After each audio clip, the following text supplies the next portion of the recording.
Gökyüzümüze ay vurmuş bana ne? Gün doğmuş çiçek açmış bana ne? Benim acım aşkımdan sana ne?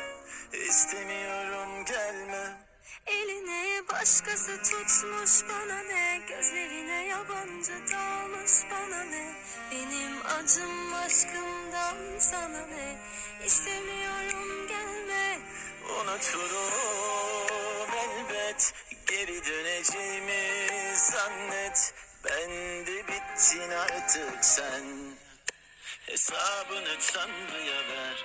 Unuturum elbet, geri döneceğimi zannet. Ben de bittin artık sen, hesabını Tanrı'ya ver. Bilmiyorum sensiz geçen bu kaçıncı gün